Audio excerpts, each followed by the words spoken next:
తెలంగాణ ప్రజలకు శుభాకాంక్షలు తెలిపారు మంత్రి జూపల్లి కృష్ణారావు. నవ వసంతంలో అందరికీ మేలు జరగాలన్నారు. ప్రజలు అందరూ సుఖ సంతోషాలతో ఆయురారోగ్యాలతో జీవించాలన్నారు మంత్రి. జీవితంలో ఎదురయ్యే ఒడిదుడుకులను అధిగమించాలన్నారు. జీవితంలో కష్టసుఖాలను ప్రతిబింబించే షడ్రుచుల కలయికే ఉగాది అని అన్నారు ప్రభుత్వ ప్రధాన కార్యదర్శి శాంతికుమారి. తెలంగాణ రాష్ట్రం అన్ని రంగాల్లో అభివృద్ధి చెందాలని ఆకాంక్షించారు సీఎస్.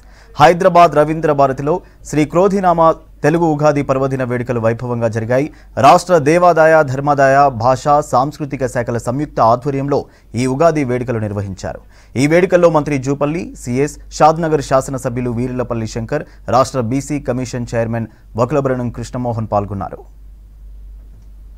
కుజుడికి సస్యాధిపత్యం వచ్చింది కాబట్టి ఎరుపు రంగు ధాన్యాలు, పొట్టు ధాన్యాలు, కందులు, కుంకుమ పువ్వు, పగడాలు మొదలైనటువంటి ఎరుపు రంగు వస్తువులన్నీ కూడా ఈ సంవత్సరం బాగా దొరుకుతాయి అని మీ అందరి పక్షాన పంచాంగ దేవతను నేను ప్రార్థన చేస్తూ ఆ దేవతలందరి యొక్క అనుగ్రహం సంపూర్ణంగా కలుగుగాక అని కూడా ప్రార్థన చేస్తూ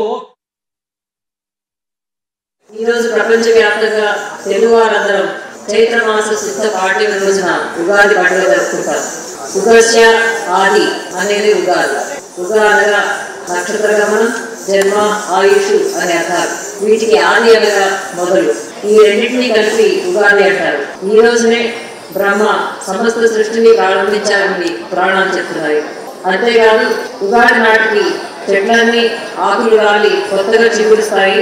మల్లెలు, మామిడి పిందెలు, వేపపూత ఇలా పూల సువాసనతో వసంత ఋతువు కూడా చైత్రశుద్ధ పాడ్యమి నుండే మొదలవుతుంది.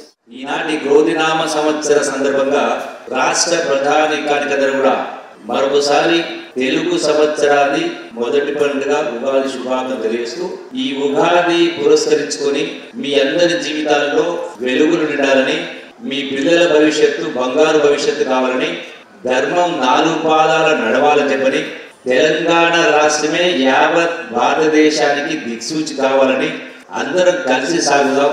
మరొకసారి మీ అందరికీ ముగిస్తాం.